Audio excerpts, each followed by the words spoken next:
नमस्कार दोस्तों। आज हम लोग जो है मेडिवल हिस्ट्री का पॉइंटर सीरीज देखेंगे।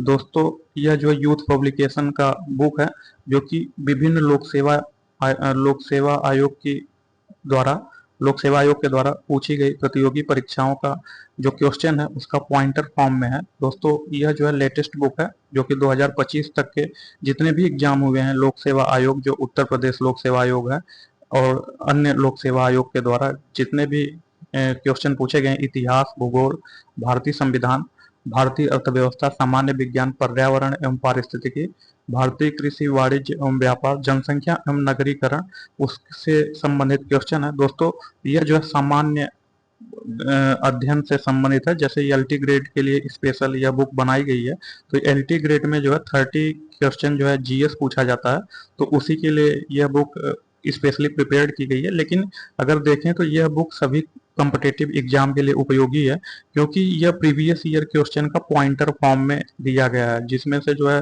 जो विभिन्न प्रतियोगी परीक्षाएं होती हैं उसका क्वेश्चन जो है वह पॉइंटर फॉर्म में दिया गया है। तो इस बुक की सहायता से हम जो है रिवीजन आसानी से कर सकते हैं। जैसे नेक्स्ट मंथ में जो है यूपी पीसीएस प्री का एग्जाम है, तो एक महीना में सभी जीएस को अच्छी तरह से रिवीजन करने के लिए यह बहुत अच्छी बुक है। तो आइए, इससे लास्ट क्लास में दोस्तों हमने जो है एंशिएंट हिस्ट्री का वीडियो अपलोड किया था, जो कि एक ही वीडियो में पूरा एंशिएंट हिस्ट्री फिनिश्ड हो चुकी थी। तो आज हम लोग जो है मेडिवल हिस्ट्री देखेंगे। तो ऐसे हर एक वीडियो में सभी सब्जेक्ट कंप्लीट करते जाएंगे। तो आज हम लोग जो है मेडिवल हिस्ट्री प्रारंभ करेंगे। तो दोस्तों, यह मध्यकालीन इतिहास है। इसमें जो है देखिए, ये जो क्वेश्चन दिए गए हैं और ये जो एग्जाम है, जैसे यूपी पीसीएस एई 2021, यूपी एसएससी जीआईसी 2021, तो यह जो है 2025 तक के लेटेस्ट क्वेश्चन है। तो इसमें जितने भी प्रीवियस ईयर क्वेश्चन है उसको पॉइंटर फॉर्म में दिया गया है। तो इससे पहले वाले वीडियो में हम लोग जो एंशिएंट हिस्ट्री देखे थे, आज हम लोग जो मेडिवल हिस्ट्री देखेंगे। तो इसका जो है फर्स्ट टॉपिक है अरबों का आक्रमण तथा सिंध पर विजय। तो अरबों का आक्रमण तथा सिंध पर विजय। तो आइए देखते हैं इसको हम। तो अरबों का आक्रमण तथा सिंध पर विजय। तो चंदावर का जो युद्ध है, चंदावर का युद्ध जो 1194 ईस्वी में हुआ था, में राजा जयचंद तथा मोहम्मद गोरी से पराजित हुआ। चंदावर की वर्तमान भौगोलिक स्थिति क्या है? तो पूछ रहा है कि जो चंदावर का युद्ध हुआ था कब हुआ था? 1194 में। तो उसमें जो राजा जयचंद था और मोहम्मद गोरी के बीच युद्ध हुआ था, जिसमें मोहम्मद गोरी पराजित हुआ था। तो चंदावर की वर्तमान भौगोलिक स्थिति क्या है? तो चंदावर जो है वह उत्तर प्रदेश के इटावा जनपद में यमुना नदी के तट पर है। तो जो चंदावर है वह उत्तर प्रदेश के इटावा जनपद में यमुना नदी के तट पर स्थित है। तो कन्नौज पर महमूद गजनवी के आक्रमण के समय शासक कौन था? तो कन्नौज पर महमूद गजनवी के आक्रमण के समय जो शासक था वह राज्यपाल था। तो मोहम्मद बिन कासिम क्या था? तो मोहम्मद बिन कासिम जो है अरब से आया था, तो वह अरबी था। तो महमूद गजनवी का दरबारी इतिहासकार था, तो महमूद गजनवी का दरबारी इतिहासकार उतबी था। सोमनाथ पर महमूद गजनी के आक्रमण के समय चालुक्य सोलंकी वंश पर गुजरात में शासक था, वह भीम था। तो जो सोमनाथ था, सोमनाथ पर महमूद गजनी के आक्रमण के समय चालुक्य सोलंकी वंश का गुजरात में कौन शासक था? तो वह भीम था। तो दिल्ली का प्रथम मुस्लिम शासक कौन था? तो दिल्ली का प्रथम मुस्लिम शासक वह जो था कुतुबुद्दीन ऐबक था। एक घटना एक परिणाम रहित विजय कथन आधुनिक इतिहासकार ने अरबों द्वारा सिंध विजय के संदर्भ में कहा है। तो यह लेनपुल ने कहा है। तो किसने कहा है कि एक घटना एक परिणाम रहित विजय कथन आधुनिक इतिहासकार ने अरबों द्वारा सिंध विजय के संदर्भ में कहा? तो यह जो लेनपुल ने कहा। तो गजनी राजवंश का संस्थापक कौन था? तो गजनी राजवंश का जो संस्थापक था वह जो अलप्तगीन था। तो नेक्स्ट जो है देखते हैं।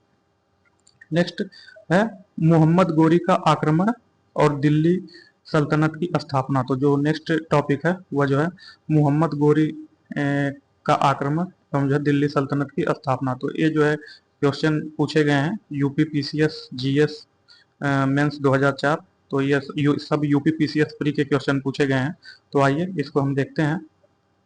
तो इसमें जो है फर्स्ट पॉइंट है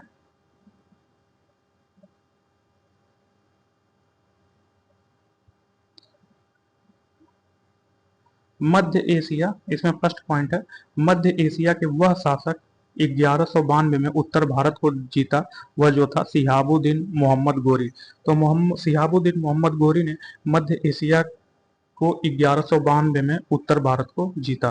तो युद्ध जिसमें भारत में मुस्लिम शक्ति की स्थापना हुई, तो जो तराइन की द्वितीय युद्ध था उसमें जो है भारत में मुस्लिम शक्ति की स्थापना हुई।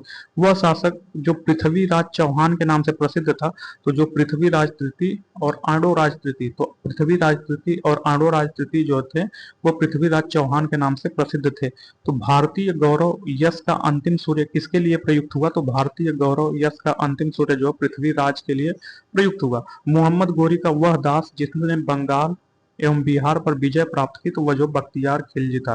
पूछ रहा है कि मोहम्मद गोरी का ऐसा कौन सा दास है जिसने बंगाल एवं बिहार पर विजय प्राप्त की, तो वह जो बख्तियार खिलजी था। किसने सिक्कों पर बगदाद के अंतिम खलीफा का नाम सर्वप्रथम अंकित किया? तो वह जो अलाउद्दीन मसूद शाह था। तो अलाउद्दीन मसूद शाह ने सिक्कों पर बगदाद के अंतिम खलीफा का नाम सर्वप्रथम अंकित किया। तो भारतीय इतिहास में सल्तनत काल के नाम से जाने जाना वाला काल का जो ड्यूरेशन है वह कब है? तो यह जो है 1206 से 1526 ईस्वी तक है। तो 1206 से 1526 ईस्वी तक भारतीय इतिहास में सल्तनत काल के नाम से जाने जाना वाला काल है। तो दिल्ली का वह प्रथम सुल्तान जो युद्ध में लड़ता हुआ मारा गया वह इब्राहिम लोदी है। तो दिल्ली का वह प्रथम सुल्तान जो युद्ध में लड़ता हुआ मारा गया वह इब्राहिम लोदी है। तो नेक्स्ट क्वेश्चन जो है गुलाम वंश। तो यहाँ जो गुलाम वंश में देखेंगे तो ये जो यूपीपीसीएस प्री 2023 में पूछा गया है गुलाम वंश से संबंधित क्वेश्चन। यहाँ UPPCS 2023, mains inspector mines inspector 2022, ACF RFO 2021, PCS pre 93 तथा पीसीएस प्री 16 और पीसीएस प्री 2010। तो इससे संबंधित गुलाम वंश से हम देखेंगे क्वेश्चन। तो फर्स्ट पॉइंट है, फिरोज तुगलक के नागरकोट अभियान के दौरान संग्रहित 300 संस्कृत पुस्तकों का अनुवाद किसने करवाया था? तो वह जो अजीजुद्दीन खान ने करवाया था। तो फिरोज तुगलक के नागरकोट अभियान के दौरान संग्रहित 300 संस्कृत पुस्तकों का अनुवाद जो है अजीजुद्दीन खान ने करवाया था। कुतुबुद्दीन ऐबक को सुल्तान की पदवी किसने प्रदान की? तो कुतुबुद्दीन ऐबक को सुल्तान की पदवी जो है गयासुद्दीन मुहम्मद ने प्रदान की। तो इल्तुतमिश एवं उसके उत्तराधिकारी से क्वेश्चन है। तो सिक्कों पर टकसाल का नाम लिखने की परंपरा भारत में शुरू की गई थी इल्तुतमिश ने।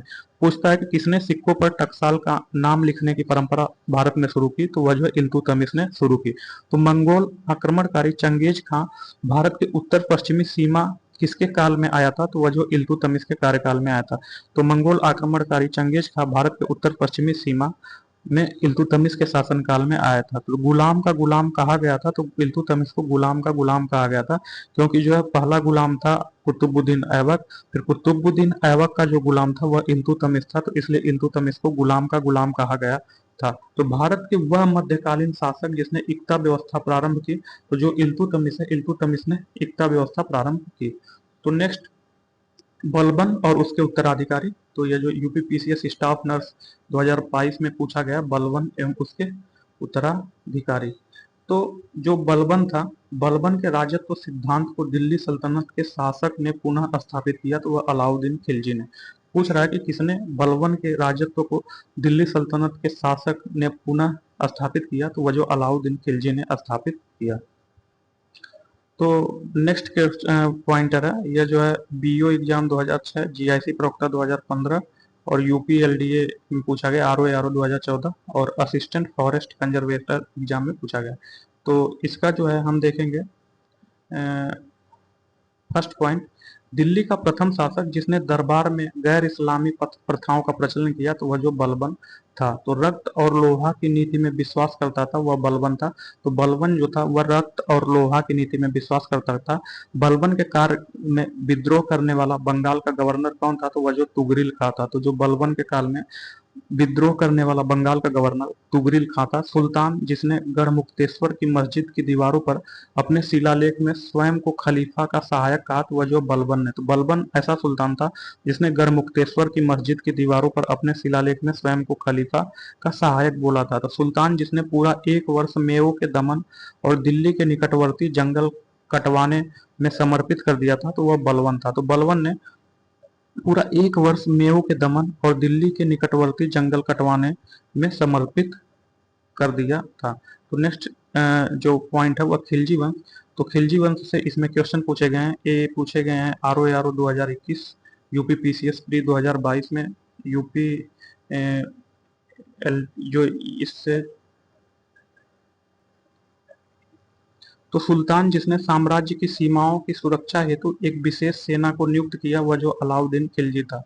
तो अलाउद्दीन खिलजी ऐसा सुल्तान था जिसने साम्राज्य की सीमाओं की सुरक्षा हेतु एक विशेष सेना को नियुक्त किया। अलाउद्दीन खिलजी के विजयों को काल क्रमानुसार व्यवस्थित क्रम है। तो अलाउद्दीन खिलजी था, उसके विजय के जो काल क्रम है वह जो गुजरात, रणथंभौर, चित्तौड़, वारंगल था। तो दिल्ली के सुल्तान जिसने उत्पादन या उपज का 50% भू राजस्व के रूप में वसूला था वह जो अलाउद्दीन खिलजी था। तो अलाउद्दीन खिलजी दिल्ली का ऐसा सुल्तान था जिसने उत्पादन या उपज का 50% भू राजस्व के रूप में वसूला था। तो 1303 में काकतीय शासकों की सेना ने किसकी सेना को वारंगल में परास्त किया था? तो अलाउद्दीन खिलजी की सेना को वारंगल में परास्त किया था। तो घड़ी अथवा गृह कर लगाने वाला दिल्ली का प्रथम सुल्तान कौन था? तो वह जो अलाउद्दीन खिलजी था। तो घड़ी या गृह कर लगाने वाला दिल्ली का प्रथम सुल्तान अलाउद्दीन खिलजी था। तो सन 1306 ईस्वी सन के बाद अलाउद्दीन खिलजी के समय दिल्ली के सुल्तान तथा मंगोलों के बीच की सीमा क्या थी? तो वह सिंधु नदी सीमा थी। तो 1306 ईस्वी में के बाद अलाउद्दीन खिलजी के समय में दिल्ली के सुल्तान तथा मंगोलों के बीच की सीमा थी सिंधु नदी। तो सर्की सुल्तानों के शासन काल में वह स्थान जिसे पूर्व का सिराज कहा जाता था तो वह जो जौनपुर था। तो जौनपुर सर्की सुल्तानों के शासन काल में ऐसा स्थान था जिसे पूर्व का सिराज कहा जाता था। तो अलाउद्दीन खिलजी के सेना अध्यक्षों में तुगलक वंश का प्रथम सुल्तान बना वह जो गाजी मलिक बना। तो गाजी मलिक अलाउद्दीन खिलजी के सेना अध्यक्षों में तुगलक वंश का प्रथम सुल्तान बना। तो दिल्ली सल्तनत की कुलीनता प्रमुख रूप से बनी थी, तो यह जो तुर्क से बनी थी। तो नेक्स्ट जो है तुगलक वंश। तो तुगलक वंश देखेंगे, तुगलक वंश से संबंधित क्वेश्चन हम लोग देखेंगे। तो इसमें जो है तुगलक वंश से संबंधित क्वेश्चन पूछा गया है। तो यह तुगलक वंश से संबंधित क्वेश्चन जो है पूछा गया है ROA 2021, यूपी PCS 2022 इत्यादि में पूछा गया। तो आइए देखते हैं। तो दिल्ली सल्तनत के सुल्तान के शासन काल में शाही महलों में हिंदू देवी देवताओं की पूजा होता थे वह जो नासिरुद्दीन खुसरो शाह। तो पूछ रहा है कि दिल्ली सल्तनत के सुल्तान के शासन काल में, किस सुल्तान के शासन काल में शाही महलों में हिंदू देवी देवताओं की पूजा होती थी? तो वह जो नासिरुद्दीन खुसरो शाह था। तो नासिरुद्दीन खुसरो शाह के शासन काल में शाही महलों में जो हिंदू देवी देवताओं की पूजा होती थी। तो वह सुल्तान जिसने साम्राज्य की सीमाओं की सुरक्षा हेतु एक विशेष सेना की नियुक्त की वह जो अलाउद्दीन खिलजी था। तो अलाउद्दीन खिलजी ऐसा सुल्तान था जिसने साम्राज्य की सीमाओं की सुरक्षा हेतु एक विशेष सेना की नियुक्त किया था। तो अलाउद्दीन खिलजी के विजयों को कालक्रमानुसार व्यवस्थित करिए। तो अलाउद्दीन खिलजी पहले गुजरात जीता, फिर रणथंभौर जीता, फिर चित्तौड़ जीता, फिर वारंगल जीता। वह राजवंश जिसके अंतर्गत विजारत का चरमोत्कर्ष हुआ वह जो तुगलक राजवंश था। तो तुगलक राजवंश के अंतर्गत विजारत का चरमोत्कर्ष हुआ। भारत में सर्वप्रथम सांकेतिक मुद्रा या टोकन करेंसी का प्रचलन किसके समय में हुआ था? तो वह जो मोहम्मद बिन तुगलक के समय में हुआ था। तो मोहम्मद बिन तुगलक के समय में भारत में सर्वप्रथम सांकेतिक मुद्रा या टोकन करेंसी का प्रचलन हुआ था। तो दीर्घ अवधि तक शासन करने वाला सुल्तान कौन था? तो वह जो मोहम्मद बिन तुगलक था। तो मोहम्मद बिन तुगलक सबसे लंबे समय तक शासन करने वाला सुल्तान था। तो दिल्ली का वह सुल्तान जिसने अलाई या अमीरों को ख्वाजा ताश या शाहदास माना था वह मोहम्मद बिन तुगलक। तो मोहम्मद बिन तुगलक ने अलाई या अमीरों को ख्वाजा ताश या शाहदास माना था वह मोहम्मद बिन तुगलक ने माना था। तो राज्य के खर्च पर हज की व्यवस्था करने वाला पहला भारतीय शासक था फिरोज शाह तुगलक। तो फिरोज शाह तुगलक ऐसा था जिसने राज्य के खर्च पर हज की व्यवस्था करने वाला पहला भारतीय शासक था। तो दिल्ली का वह सुल्तान, देखिए यूपी इसमें पूछा गया। तो दिल्ली का वह सुल्तान जिसने एक रोजगार कार्यालय, एक दीवाने खैरात तथा दारुल सफा की स्थापना की वह फिरोज शाह तुगलक ने की। तो फिरोज शाह तुगलक दिल्ली का ऐसा सुल्तान था जिसने एक रोजगार कार्यालय, एक दीवाने खैरात तथा एक दारुल सफा की स्थापना की। तो सर्व कर लगाया जाता है, जो सर्व कर है वह सर्व कर लगाया जाता है वह सिंचाई के लिए लगाया जाता है। तो जो सर्व कर है यह सिंचाई के लिए लगाया जाता है। दिल्ली का वह सुल्तान जिसने एक अनुवाद विभाग की स्थापना की जिससे दोनों संप्रदायों के लोगों में एक दूसरे के विचारों की बेहतर समझ हो सके तो वह जो फिरोज तुगलक था। तो फिरोज तुगलक दिल्ली का ऐसा सुल्तान था जिसने एक अनुवाद विभाग की स्थापना की, जिससे दोनों संप्रदायों के लोगों में एक दूसरे के विचारों की समझ बेहतर हो सके। तो जौनपुर शहर की स्थापना किसने की? तो जौनपुर शहर की स्थापना फिरोज शाह तुगलक ने की। दिल्ली के ब्राह्मणों पर भी जजिया कर लगाने वाला सुल्तान था फिरोज शाह तुगलक। तो फिरोज शाह तुगलक ऐसा था जिसने दिल्ली के ब्राह्मणों पर भी जजिया कर लगा दिया। इससे पहले ब्राह्मणों पर जजिया कर नहीं लगाया गया था। तो तथा मेरठ टोपरा तथा मेरठ से 2 अशोक स्तंभ दिल्ली लाया गया था। वह कौन लाया था? तो वह फिरोज शाह तुगलक लाया था। तो टोपरा तथा मेरठ से 2 अशोक स्तंभ दिल्ली लाया गया, वह फिरोज शाह तुगलक लाए थे।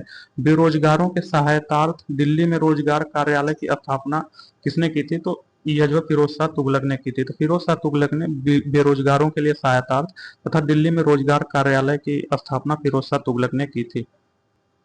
तो नेक्स्ट क्वेश्चन, सर्वप्रथम लोक निर्माण विभाग की स्थापना किसने की थी?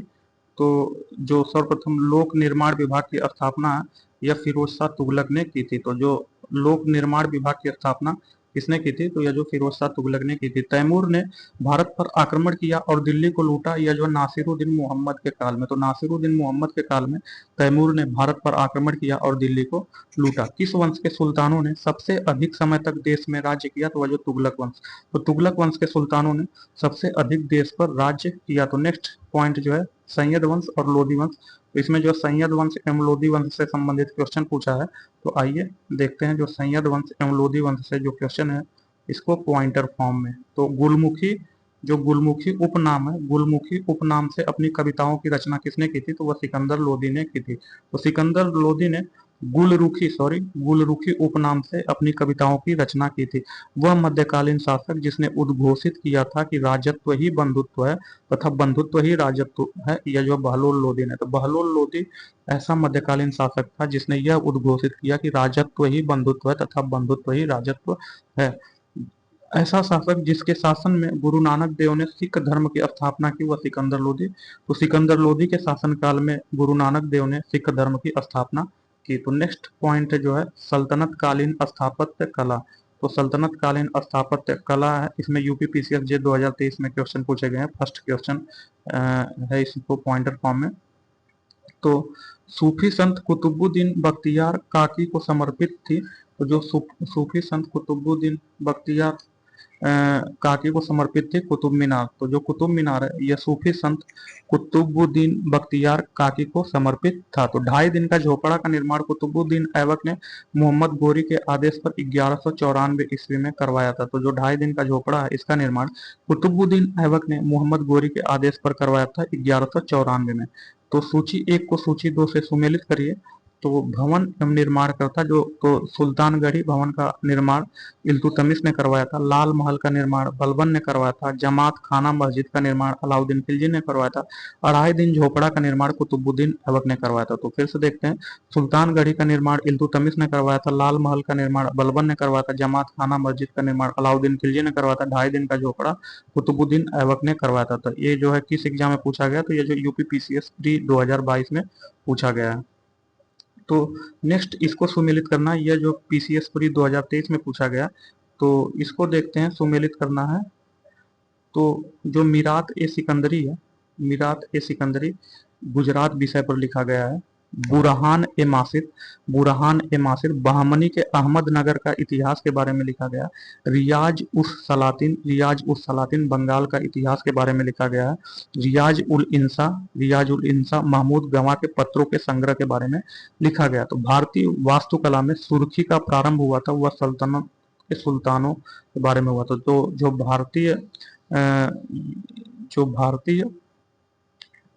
जो भारतीय वास्तुकला में सुर्खी का प्रारंभ हुआ था, भारतीय वास्तुकला में सुर्खी का प्रारंभ हुआ था यह सल्तनत के सुल्तानों द्वारा। चित्तौड़ की कीर्ति स्तंभ का निर्माण कराया था। तो राणा कुंभा ने चित्तौड़ की कीर्ति स्तंभ का निर्माण कराया था। तो चित्तौड़ की कीर्ति स्तंभ का निर्माण राणा कुंभा ने करवाया था। प्रसिद्ध संगीतकार तानसेन का मकबरा कहाँ स्थित है? तो यह जो ग्वालियर में स्थित है। तो ग्वालियर में प्रसिद्ध संगीतकार तानसेन का मकबरा स्थित है। जंतर मंतर के नाम से जनख्याति प्राप्त खगोली वेधशाला का दिल्ली में निर्माण किसने करवाया था? तो यह जो जय सिंह द्वितीय ने करवाया था। तो जय सिंह द्वितीय ने जंतर मंतर के नाम से जनख्याति प्राप्त खगोली वेधशाला का निर्माण दिल्ली में करवाया था। तो नेक्स्ट जो है नेक्स्ट पॉइंट जो है सल्तनत कालीन साहित्य एवं साहित्यकार। तो सल्तनत कालीन साहित्य एवं साहित्यकार, इसमें जो है पीसीएसजे 2023 तथा माइंस इंस्पेक्टर 2022 प्री 2021 एवं 22 से क्वेश्चन पूछे गए हैं। तो सल्तनत काल साहित्य एवं साहित्यकार, तो इसका जो फर्स्ट पॉइंट है साहित्यिक कृति जिसके कुछ अंश अढ़ाई दिन का झोपड़ा नामक वास्तुकृत से मिलती है, तो वह जो हरिकेल नाटक है। तो हरिकेल नाटक ऐसी साहित्यिक कृति है जिसके कुछ अंश अढ़ाई दिन का झोपड़ा नामक वास्तुकृत से मिलते हैं। तो अलबरूनी ने अपना प्रसिद्ध ग्रंथ तारीख उल हिंद लिखा था, यह अरबी भाषा में। तो अलबरूनी ने अपना प्रसिद्ध ग्रंथ तारीख उल हिंद किस भाषा में लिखा, तो वह जो अरबी भाषा में लिखा था। तो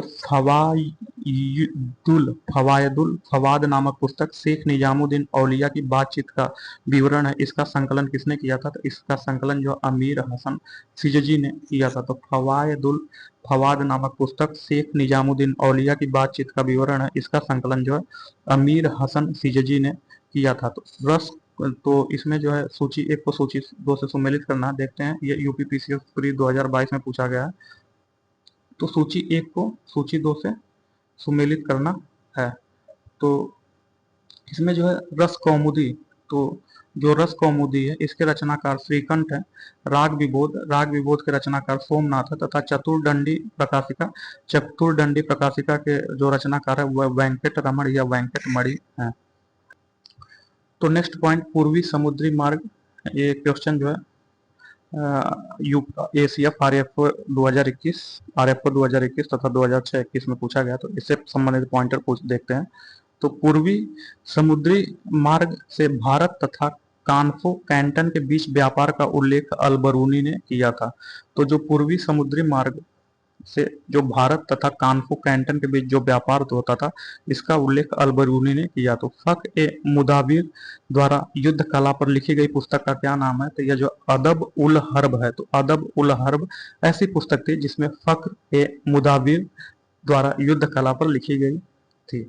तो सल्तनत काल में डाक व्यवस्था का विस्तृत विवरण दिया गया है इब्न तूता ने। तो इब्न तूता ने सल्तनत काल में डाक व्यवस्था का विस्तृत विवरण दिया है। तो महाभारत का तेलुगु संस्करण लिखा गया नन्नय द्वारा।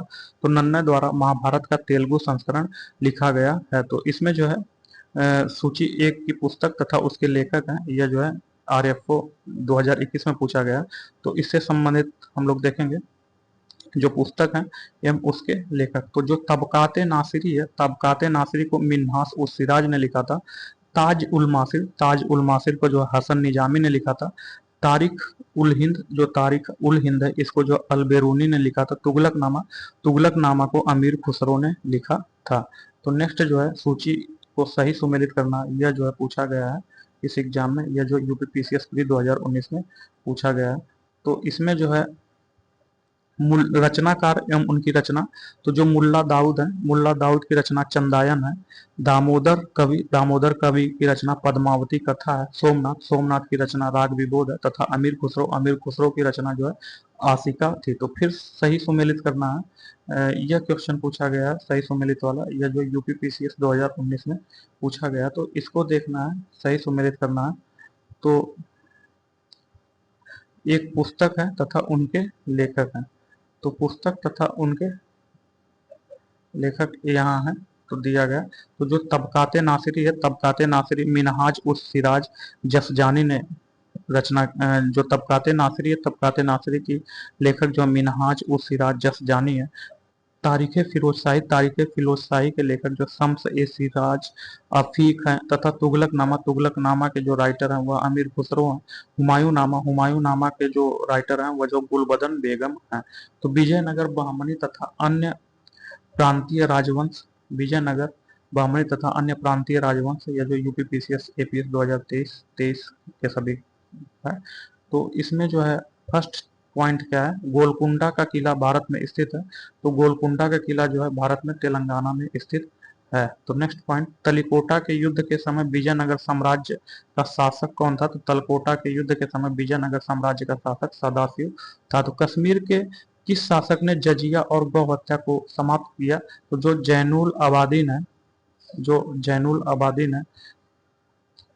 आबिदीन, यह कश्मीर का ऐसा शासक था जिसने जजिया और गौ हत्या का समाप्त किया। जैनुल आबिदीन को कश्मीर का अकबर कहा जाता था। तो यहाँ जो सही सुमेलन करना है, तो सही सुमेलन करना यह जो है यूपीपीसीएस जे 2023 में पूछा गया।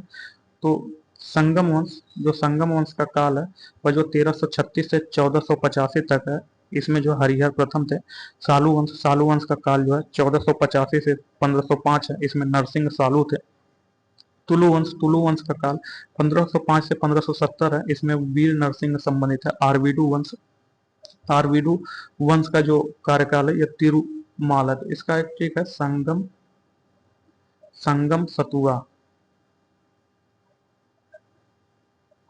सतुआ, यह संगम काल के राजवंश है, जिसमें स से संगम वंश, सा से सालू वंश, तू से तुलु वंश तथा आ से आरवीडू वंश, इनका कार्यकाल पूछ लिया जाता है। आप इसको याद कर लीजिए। तो कश्मीर के शासक ने जजिया और गौ हत्या समाप्त किया। तो जो कश्मीर का ऐसा शासक जिसने जजिया और गौ हत्या को समाप्त किया वह जो जैनुल आबिदीन था।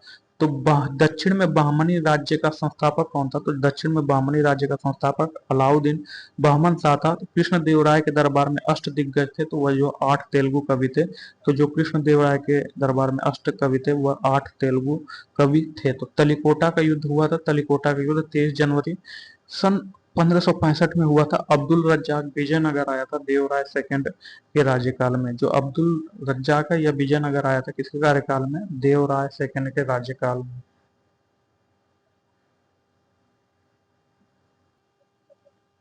नेक्स्ट पॉइंट, विजयनगर साम्राज्य के तमिल क्षेत्र में सबसे बड़ी प्रशासनिक इकाई क्या थी? वह जो कोट्टम थी। तो जो विजयनगर साम्राज्य के तमिल क्षेत्र में सबसे बड़ी प्रशासनिक इकाई कोट्टम थी। प्राक मुगल काल में वह स्थान जिसे भारत का सिराज समझा जाता था वह जौनपुर है। तो जो प्राक मुगल काल था उसमें वह स्थान जिसे भारत का सिराज समझा जाता है वह जौनपुर है। हिंदी खड़ी बोली का जनक किसे माना जाता था? हिंदी खड़ी बोली का जनक जो अमीर खुसरो को माना जाता है। किस विजयनगर के शासक ने वेल्लोर में पुर्तगालियों को गिरजा घर निर्माण करने की अनुमति दी? तो वह जो वेंकट सेकंड ने, वेंकट सेकंड ने जो है वेल्लोर में पुर्तगालियों को गिरजा घर निर्माण करने की अनुमति दी। तो अपनी मधुरा विजय काव्य में अपने पति के विजय अभियानों का वर्णन करने वाली कवयित्री का क्या नाम था? तो वह जो गंगा देवी थी। तो गंगा देवी अपनी मधुरा विजय काव्य में अपनी पति के विजय अभियानों का वर्णन की थी। तो अब्दुल रज्जाक विजयनगर के दरबार में कब आया था? तो अब्दुल रज्जाक विजयनगर के दरबार में देवराय सेकंड के शासनकाल में आया था। तो भारत में सिराजे हिंद नाम से जाना जाता है जौनपुर को। तो जौनपुर को भारत में सिराजे हिंद के नाम से जाना जाता है। जौनपुर की स्थापना की थी, जौनपुर की स्थापना फिरोज शाह तुगलक ने की थी। तो इतिहासकार रॉबर्ट सीवल ने ए फॉरगॉटन एम्पायर नामक शीर्षक में एक पुस्तक लिखी थी। इसमें साम्राज्य एम्पायर का क्या नाम था? तो यह जो विजयनगर साम्राज्य था। तो इतिहासकार रॉबर्ट सीवल ने ए फॉरगॉटन एम्पायर नामक शीर्षक से एक पुस्तक लिखी। इसमें साम्राज्य एम्पायर का नाम था विजयनगर साम्राज्य। तो नेक्स्ट, भक्ति आंदोलन तथा सूफी आंदोलन, इसमें संबंधित क्वेश्चन पूछा गया। तो भक्ति आंदोलन एवं सूफी आंदोलन में से संबंधित क्वेश्चन पूछा गया है। तो इसको मिलान करना सूची 1 को सूची 2 से। तो जो चिश्ती संप्रदाय है, चिश्ती संप्रदाय शेख संबंधित संत शेख हमीउद्दीन नागौरी थे। सुहरावर्दी संप्रदाय से संबंधित संत जो है शेख बहाउद्दीन जकारिया थे। नक्शबंदी संप्रदाय से संबंधित संत अहमद सरहिंदी थे। कायरी संप्रदाय से संबंधित जो संत थे वह शेख दाऊद किरमानी थे। तो जो कायरी संप्रदाय है, कायरी संप्रदाय से संबंधित संत शेख दाऊद किरमानी, चिश्ती संप्रदाय से शेख हमीउद्दीन नागौरी, सुहरावर्दी संप्रदाय से शेख बहाउद्दीन जकारिया, नक्शबंदी संप्रदाय से अहमद सरहिंदी थे। तो नेक्स्ट, वह योग जो वह योग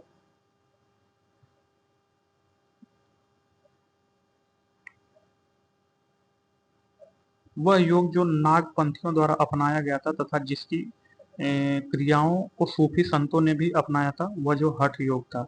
तो वह योग जो नागपंथियों द्वारा अपनाया गया था तथा जिसकी क्रियाओं को सूफी संतों ने भी अपनाया था वह हठ योग था। सूफी संतों में अजमेर को घर बनाया था शेख मोइनुद्दीन चिश्ती। तो शेख मोइनुद्दीन चिश्ती ने वह योग जो सूफी संतों में ऐसे कौन से संत थे जिसने जो है अजमेर में घर बनाया था। तो शेख मोइनुद्दीन चिश्ती ने अजमेर में घर बनाया था। प्रसिद्ध कवि अमीर खुसरो सूफी संत के अनुगामी थे, तो वह जो शेख निजामुद्दीन औलिया के अनुगामी थे। तो ख्वाजा मोइनुद्दीन चिश्ती किसके शिष्य थे? तो ख्वाजा मोइनुद्दीन चिश्ती ख्वाजा उस्मान हारून के शिष्य थे। तो शेख निजामुद्दीन औलिया किसके शिष्य थे? तो शेख निजामुद्दीन औलिया बाबा फरीद के शिष्य थे। तो सूफी संत महमूब ए इलाही कहलाता था, वह जो शेख निजामुद्दीन औलिया कहलाता था। वह सूफी संत जिसके विचारों को सिखों के धर्म ग्रंथ आदि ग्रंथ में संकलित किया गया, वह जो फरीदुद्दीन गज ए सकर। तो फरीदुद्दीन गज ए सकर ऐसा सूफी संत है जिसके विचारों को सिख के धर्म ग्रंथ आदि ग्रंथ में संग्रहित किया गया। शेख उल हिंद की पदवी प्रदान की गई थी, वह जो शेख सलीम चिश्ती। तो शेख सलीम चिश्ती ने शेख उल हिंद की पदवी जो पदवी है वह प्रदान की थी। तो सूफी के सिलसिलों में तो नेक्स्ट देखेंगे। तो जो नेक्स्ट है वह जो है सूफी के सिलसिलों में संगीत के विरुद्ध था। तो पूछ रहा है कि जो सूफी के सिलसिले थे उसमें संगीत के विरुद्ध कौन सा संप्रदाय था? तो नक्शबंदी संप्रदाय था। तो नक्शबंदी संप्रदाय यह संगीत के विरुद्ध था। सूफियों में कृष्ण को औलिया के रूप में मानता है वह जो शाह मोहम्मद गौस। तो जो शाह मोहम्मद गौस है यह सूफियों में कृष्ण को औलिया के रूप में मानते थे, शाह मोहम्मद गौस। तो कबीर शिष्य थे किसके? रामानंद के। तो कबीर रामानंद के शिष्य थे। मीराबाई समकालीन थी, मीराबाई समकालीन चैतन्य महाप्रभु की थी। तो किस भक्त संत के शिष्यों के प्रयास से वृंदावन एक तीर्थ स्थल बना? तो वह जो चैतन्य, तो चैतन्य भक्त संत के शिष्यों के प्रयास से वृंदावन एक तीर्थ स्थल हो गया। गुरु नानक का जन्म स्थल है, तो गुरु नानक का जन्म स्थल तलवंडी नानकाना में है। हुजूर साहब का गुरुद्वारा किसकी याद में बना था? तो हुजूर साहब का गुरुद्वारा जो है गुरु गोविंद सिंह की याद में बना था। कोई व्यक्ति किसी व्यक्ति से उसका धर्म संप्रदाय या जाति न पूछे, यह कथन जो रामानंद ने कहा था। तो रामानंद ने कहा था कि कोई व्यक्ति किसी व्यक्ति से उसका धर्म संप्रदाय या जाति न पूछे। पुष्टि मार्ग के दर्शन का प्रारंभ किसने किया था? तो पुष्टि मार्ग के दर्शन का प्रारंभ वल्लभाचार्य ने किया था। वल्लभाचार्य ने पुष्टि मार्ग के दर्शन का प्रारंभ किया था। सुप्रसिद्ध मध्यकालीन संत शंकर देव संबंधित है। सुप्रसिद्ध मध्यकालीन संत शंकर देव वैष्णव संप्रदाय से संबंधित थे। तो वारकरी संप्रदाय का संत था, वारकरी संप्रदाय का संत जो है नामदेव थे। तो नेक्स्ट जो है भक्ति आंदोलनों के जो भक्ति आंदोलन है, भक्ति आंदोलनों को प्रारंभ किया गया था। तो भक्ति आंदोलनों का जो प्रारंभ है यह जो अलवार संतों द्वारा प्रारंभ किया गया था। तो नेक्स्ट टॉपिक जो है, नेक्स्ट टॉपिक भक्ति संस्कृति का भारत में पुनर्जन्म किसके समय में हुआ था? जो भक्ति संस्कृति थी उसका पुनर्जन्म भारत में 15वीं तथा 16वीं शताब्दी ईस्वी में हुआ था। तो जो भक्ति संस्कृति इसका भारत में पुनर्जन्म 15वीं एवं 16वीं शताब्दी ईस्वी में हुआ था। इस्लाम से प्रभावित भक्ति आंदोलन के नायक नामदेव थे। तो नामदेव इस्लाम से प्रभावित भक्ति आंदोलन के नायक थे। मलुक दास एक संत कवि थे, यह कड़ा के। तो जो मलुक दास है यह एक संत कवि कड़ा के थे। निजामुद्दीन औलिया और मोइनुद्दीन चिश्ती थे, यह सूफी संत निजामुद्दीन औलिया तथा मोइनुद्दीन चिश्ती सूफी संत थे। तो नेक्स्ट सल्तनत काल विविध। तो इसमें जो सल्तनत काल विविध से क्वेश्चन पूछा गया है, तो जो यूपीपीसीएस के 2023-21 तथा 22-23 में पूछा गया है तथा अन्य ओल्ड है। तो इसमें जो है सल्तनत काल पीरियड से जो मिसलेनियस क्वेश्चन है उसको पूछा गया है। तो इसमें फर्स्ट था खातिरदार। खातिरदार किसे बोला जाता था? खातिरदार बोला जाता था फरमानों को भेजने वाला अधिकारी। तो जो फरमान को भेजने वाले अधिकारी था उसे खरीदादार बोला जाता था। सॉरी, खरीदादार जो है फरमानों को भेजने वाले अधिकारी को खरीदादार बोला जाता था। जौनपुर के सरकी वंश का अंतिम शासक कौन था? तो जौनपुर के सरकी वंश का अंतिम शासक हुसैन शाह था। तो जो जौनपुर था, जौनपुर के सरकी वंश का अंतिम शासक हुसैन शाह था। तो इसमें सूची 1 को सूची 2 से सुमेलित करना है। तो राणा हमीर शासक तथा राज्य। तो जो राणा हमीर था, राणा हमीर मेवाड़ राज्य का शासक था। रागा राणा चुंडा मारवाड़ का शासक था। मलिक राजा फारूकी खान देश का शासक था। मलिक सरवर ख्वाजा जहां जौनपुर का शासक था। तो नेक्स्ट जो पॉइंट है, नेक्स्ट पॉइंट जो है वह नगर जो इराक में सुन्नी त्रिकोण का भाग नहीं है उसको बताना। तो वह नगर जो इराक में सुन्नी त्रिकोण का भाग नहीं है वह जो बसरा है। तो जो बसरा नगर है बसरा नगर इराक में सुन्नी त्रिकोण का भाग नहीं है। तो खरीदादार कौन था? तो खरीदादार फरमानों को भेजने वाला अधिकारी था। तो फरमानों को भेजने वाले अधिकारी को खरीदादार बोला जाता था। तो भारत में पोलो खेल का प्रचलन किया था। तो भारत में पोलो खेल का प्रचलन तुर्कों ने किया था। तो पैगंबर हजरत मोहम्मद का जन्म हुआ था वह जो 570 ईस्वी में हुआ था। तो जो पैगंबर मोहम्मद है हजरत, इनका जन्म जो 570 ईस्वी में हुआ था। पैगंबर मोहम्मद हजरत का जन्म। सल्तनत काल के अधिकांश अमीर एवं सुल्तान किस वर्ग से थे? तो यह जो तुर्क थे। तो सल्तनत काल के अधिकांश अमीर एवं सुल्तान तुर्क थे। सल्तनत काल में भूमि को नापने के लिए किस शब्द का प्रयोग किया जाता था? तो वह जो मसाहत का प्रयोग किया जाता था। सल्तनत काल में भूमि को नापने के लिए मसाहत का प्रयोग किया जाता था। सल्तनत काल में सैन्य विभाग के अध्यक्ष को आरिज ए मुमालिक बोला जाता था। तो सल्तनत काल में जो सैन्य विभाग के अध्यक्ष थे उसे आरिज ए मुबालिक बोला जाता है। तो नेक्स्ट जो है बाबर का आक्रमण एवं मुगल वंश की स्थापना। तो इसमें जो है एपीएस 2023-21 लेटेस्ट है, 23 से संबंधित क्वेश्चन पूछा गया। तो इसमें बाबर का आक्रमण एवं मुगल वंश की स्थापना देखेंगे। तो इससे संबंधित जो क्वेश्चन पूछे गए वो पॉइंट फॉर्म में क्या क्या है। तो जो खानवा का युद्ध था, खानवा का युद्ध कब हुआ था? तो जो खानवा का युद्ध है यह 16 मार्च 1527 में हुआ था। अफगानिस्तान पर आधिपत्य के समय बाबर को भारत पर आक्रमण करने के लिए निमंत्रण किसने दिया था? तो यह जो दौलत खान ने दिया था। तो अफगानिस्तान पर आधिपत्य के समय बाबर को भारत पर आक्रमण करने के समय निमंत्रण दौलत खान ने दिया था। युद्ध वह युद्ध जिसमें एक पक्ष द्वारा प्रथम बार तोपों का उपयोग किया गया था। तो पानीपत का प्रथम युद्ध जो कि 1526 में हुआ था, इसमें बाबर ने पहली बार तोपों का उपयोग किया था। बाबर ने सर्वप्रथम बादशाह की पदवी धारण की थी। तो यह जो काबुल में, तो काबुल में बाबर ने सर्वप्रथम बादशाह की पदवी धारण की थी। तो मेवाड़ के राजा ने 1527 में खानवा के युद्ध में बाबर को हराया। वह शासक था तो राणा सांगा। तो राणा सांगा मेवाड़ का राजा था जिसने 1527 में खानवा के युद्ध में बाबर को हराया था। तो बाबर को सर ए पुल के युद्ध में पराजित किया था। तो जो सैबानी खान ने पराजित किया था। तो जो बाबर है, बाबर को जो है सैबानी खान ने सर ए पुल के युद्ध में पराजित किया था। तो नेक्स्ट है बाबर ने बादशाह की उपाधि धारण की थी। तो बाबर ने बादशाह की उपाधि जो है काबुल में धारण की थी। तो नेक्स्ट पॉइंट हुमायूं एवं शेरशाह है। हुमायूं एवं शेरशाह से संबंधित यहाँ क्वेश्चन पूछा गया है। तो आइए देखते हैं हुमायूं एवं शेरशाह से संबंधित जो क्वेश्चन पूछा गया है उसको पॉइंटर फॉर्म में। तो वह शासक जिसने हजरत ए आला की उपाधि धारण की थी वह शेरशाह सूरी था। तो शेरशाह सूरी ऐसा शासक था जिसने हजरत ए आला की उपाधि धारण की थी। तो शेरशाह सूरी एक शानदार प्रशासनिक व्यवस्था का निर्माता था। तो एक शानदार प्रशासनिक व्यवस्था का निर्माता कौन था? तो वह जो शेरशाह सूरी था। तो दिल्ली के पुराने किले के भीतर बनी मस्जिद किला एक कुहना का निर्माण किसने किया था? तो यह शेरशाह सूरी ने किया था। शेरशाह सूरी ने दिल्ली के पुराने किले के भीतर बनी मस्जिद किला एक कुहना का निर्माण किया था। तो शेरशाह सूरी इकाई के आधार पर राजस्व दरों का हिसाब लगाता था। वह जो रही, तो जो शेरशाह सूरी था वह इकाई के आधार पर राजस्व दरों का हिसाब लगाता था रई नाम से। तो शेरशाह को अपनी वीरता से प्रभावित करने वाले जैता और कुंपा स्थान से संबंधित थे। तो यह जो मारवाड़, तो जो शेरशाह है यह अपनी वीरता से प्रभावित करने वाले जैता एवं कुंपा स्थान से संबंधित था, यह जो मारवाड़ से। तो नेक्स्ट जो है नेक्स्ट जो मध्यकालीन भारतीय शासक, तो पूछ रहा है जो नेक्स्ट पॉइंट है वो जो मध्यकालीन भारतीय शासक पट्टा एवं कबूलियत की व्यवस्था प्रारंभ किया था। तो वह जो शेरशाह ने प्रारंभ किया था। तो शेरशाह ने मध्यकालीन भारतीय जो शेरशाह था वह मध्यकालीन भारतीय ऐसा शासक था जिसने पट्टा एवं कबूलियत व्यवस्था की प्रारंभ किया था। तो शेरशाह की कैसे मृत्यु हुई थी? तो शेरशाह की मृत्यु जो कालिंजर में हुई थी। तो जो शेरशाह की मृत्यु है वह जो कालिंजर में हुई थी, एक तोप चलाने में, जिससे तोप के गोले से जो है शेरशाह की मृत्यु हो गई थी। तो शेरशाह सूरी की मृत्यु हुई थी कालिंजर में। मध्य युगीन शासकों में उच्च शिक्षित शासक कौन था? तो वह जो शेरशाह सूरी था। तो मध्य युगीन शासकों में उच्च शिक्षित शासक शेरशाह सूरी था। मात्र एक मुट्ठी बाजरे के चक्कर में मैंने अपना साम्राज्य खो दिया, यह कथन शेरशाह सूरी ने कहा था। तो जो कालिंजर अभियान के समय में जो शेरशाह सूरी ने बोला था कि मात्र एक मुट्ठी बाजरे के चक्कर में मैंने अपना संपूर्ण साम्राज्य खो दिया। तो दिल्ली में पुराना किला के भवनों का निर्माण किसने किया था? तो दिल्ली में पुराना किला के भवनों का निर्माण शेरशाह सूरी ने किया था।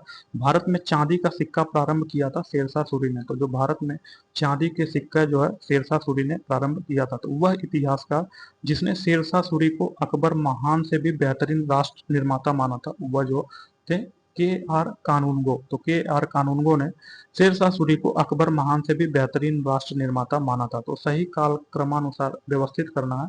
तो यह जो है 2016 में पूछा गया है। तो इसमें जो है चंदेरी का जो युद्ध है, जो चंदेरी का युद्ध है, यह जो 1528 में हुआ था, चौसा का युद्ध 1539 में हुआ था, कन्नौज का युद्ध 1540 में हुआ था, तलीकोटा का युद्ध 1565 में हुआ था। तो इसमें सन दिया गया था, तो जिसमें चंदौरी का युद्ध 1528, चौसा का युद्ध 1539, कन्नौज का युद्ध 1540 तथा तलीकोटा का युद्ध 1565। तो नेक्स्ट टॉपिक जो है अकबर। तो यहाँ जो अकबर से संबंधित क्वेश्चन पूछे गए हैं। तो अकबर से संबंधित जो क्वेश्चन वो पॉइंटर फॉर्म में पूछे गए हैं, जो पीसीएसजे 2023 में पूछे गए हैं। तो आइए अकबर से संबंधित जो क्वेश्चन है वो पॉइंटर फॉर्म में देखते हैं।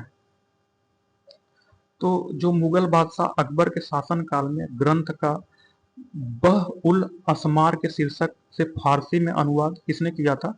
पूछ रहा है कि मुगल जो पूछ रहे हैं मुगल बादशाह अकबर के शासन काल में ग्रंथ का बह उल असमार के शीर्षक से फारसी में अनुवाद किसने किया? तो किया गया वह राज तरंगड़ी में किया गया। तो राज तरंगड़ी में मुगल बादशाह अकबर के शासन काल में ग्रंथ का बह उल असमार के शीर्षक से फारसी में अनुवाद किया गया राज तरंगड़ी का।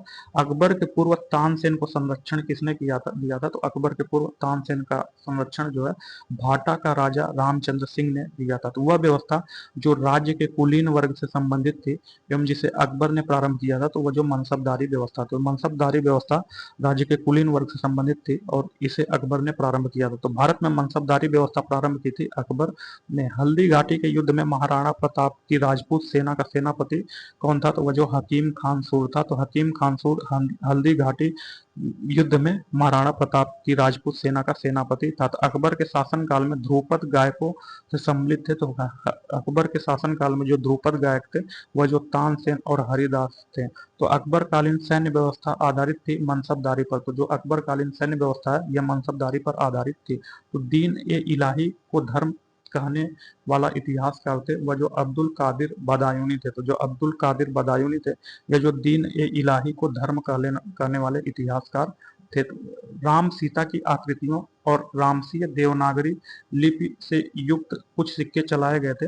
तो यह जो अकबर ने चलाया था। तो जो अकबर है, अकबर ने राम सीता की आकृतियों, राम सीता की जो आकृति थी, राम सीता की आकृतियों और रामसी देवनागरी लिपि से युक्त कुछ सिक्के चलाए थे, यह अकबर ने चलाए थे।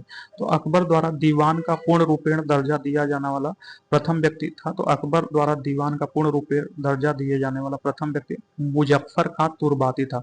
तो मुजफ्फर खां तुर्बाती अकबर द्वारा दीवान का पूर्ण रूपेण दर्जा दिए जाने वाला प्रथम व्यक्ति था। तो वह प्रसिद्ध जैन आचार्य जिनको अकबर ने सम्मानित किया तो वो जो हरिविजय सूरी थे। तो हरिविजय सूरी ऐसे जैन आचार्य थे जिनको अकबर ने सम्मानित किया। तो अधम खां किसके द्वारा मारा गया? तो अधम खां को जो अकबर ने मारा था छत से फेंक करके।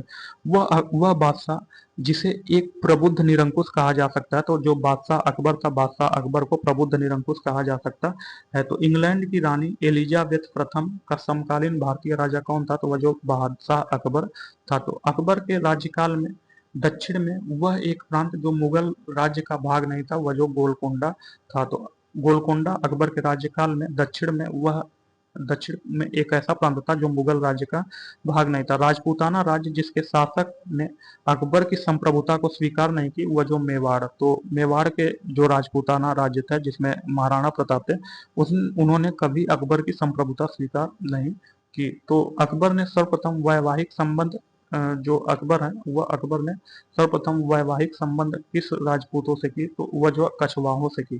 तो अकबर ने सर्वप्रथम वैवाहिक संबंध कछवाहों से स्थापित किए।